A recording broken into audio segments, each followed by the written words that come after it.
SIG's Life Saving Rules and their associated procedures are all about putting focus onto activities that present the greatest potential for severe injury or death when they're not followed. SIG's Life Saving Rules are therefore mandatory for all people working at SIG sites globally. If these rules are not strictly followed, it may result in an employee's dismissal or a contractor's exclusion from SIG. Why do we need life-saving rules? We need life-saving rules because we care and we don't want you to get hurt. We believe that a culture of responsibility, accountability and compliance will reduce the number of injuries. We face high-risk work in our company every day, so these basic rules remind us that safe behaviours can protect us from the most common life-threatening hazards. Our life-saving rules are: work with a valid permit to work when required. People who interact directly with a machine must lock on to an isolation. Obtain a permit before entry into a confined space. Obtain a permit before working at heights. Wear a seatbelt in vehicles where provided. To make sure these rules and our other important safety rules are effective, we must also apply the Golden Rule. To make sure that our life-saving rules will become part of the way we work at SIG, we need to create a safety culture based on the Golden Rule. The Golden Rule says, stop work if conditions or behaviours are unsafe. This means that anyone can intervene to stop work if conditions or behaviours are unsafe. In other words, everybody is empowered and should have the courage to stop any job for safety reasons. Why? The act of stopping unsafe work is a life-saving attitude. We practice it because we care for everyone who works at Whakatane Mill. If you observe any unsafe behaviour, you must intervene and stop the activity. Then, give the person feedback that'll help them to be safe. And if the unsafe behaviour continues, then escalate it immediately to the person in charge of the work activity or your direct supervisor. Life-saving Rule 1. Work with a valid permit to work when required. Before any task is started, a hazard identification must be conducted to identify the associated hazards. This may already exist in the form of a job safety analysis, work instruction, or standard work. If not, a trained permit holder must undertake a task-based risk assessment. All permit holders or issuers must have completed Whakatane Mill training for permit to work and a unit standard in hazard identification. A permit to work is required where work tasks involve known significant hazards such as isolation, heights, confined spaces, hot work, 33 kilovolt yard, natural gas, excavation and penetration, or where you've identified significant hazards from a risk assessment. Permit issuing. A trained permit issuer and permit holder will complete the permit to work together by identifying the tasks, the hazards and risks associated with the job. They'll then develop a control plan and record any additional site permits. Once the permit to work is complete, the permit issuer will hand over the permit to the holder, who's the supervisor of the job. The permit holder will then ensure all the safety controls are put in place, brief all the working party on the hazards and controls, ensure the working party each sign on to the permit, follow all controls, and sign off the permit once the job is completed. The working party are responsible for ensuring they understand the tasks, hazards and controls, sign on to the permit, follow the hazard control plan, notifying the permit holder of changes to that affect safety, sign off the permit once they've completed their work. Life-saving Rule 2. People who interact directly with a machine must lock on to an isolation.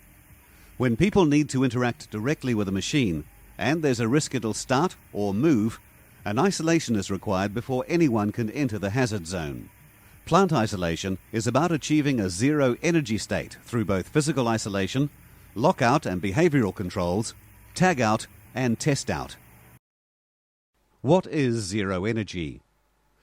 Zero hazardous energy is a state that's achieved when a machine or system is isolated from an energy source, the stored energy has been dissipated, and the system restrained to prevent movement.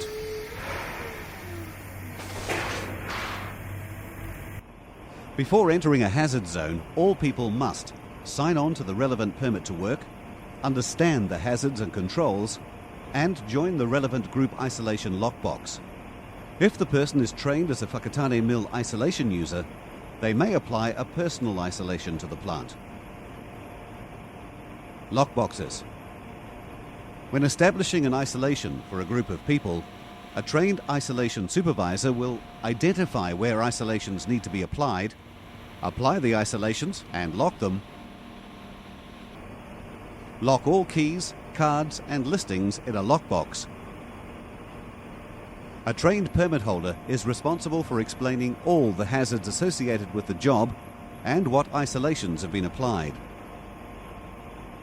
Inducted workers are responsible for checking the isolation is correct and applying their lock and personal ID card to the lockbox.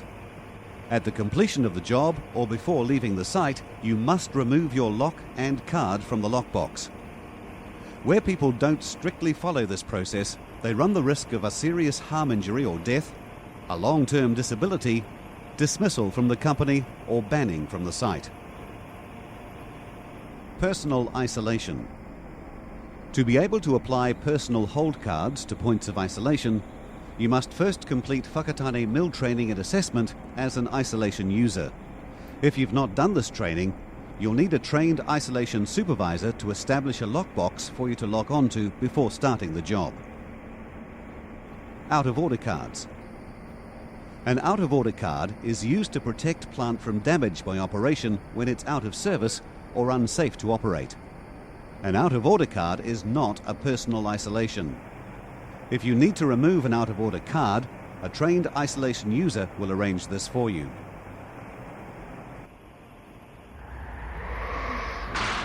Life Saving Rule 3. You must obtain a permit before entry into a confined space. What's a confined space?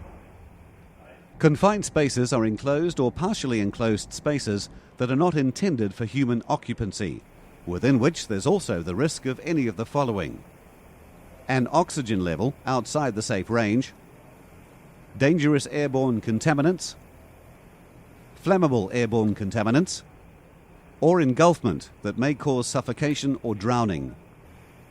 When people need to undertake work inside a confined space, a permit to work, together with a confined spaces permit, are required. All people involved in a confined spaces entry must be trained to the required unit standards for confined space hazard identification at entry and in atmospheric testing.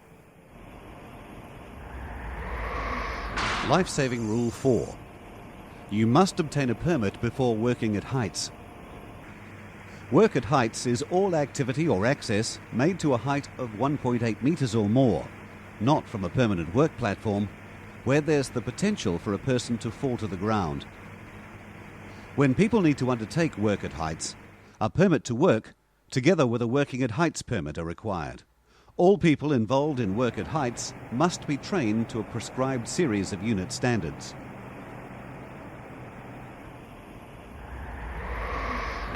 Life Saving Rule 5. Wear a seatbelt in vehicles where provided. Seatbelts must be worn where fitted at all times, in all vehicles operated on site, in all company-owned or leased vehicles, when travelling in vehicles on company business. These rules apply to all employees, drivers and passengers, all contractors and visitors when on site.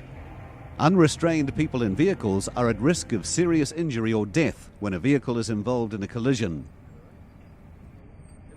SIG's life-saving rules are all about putting focus onto activities that present the greatest potential for severe injury or death.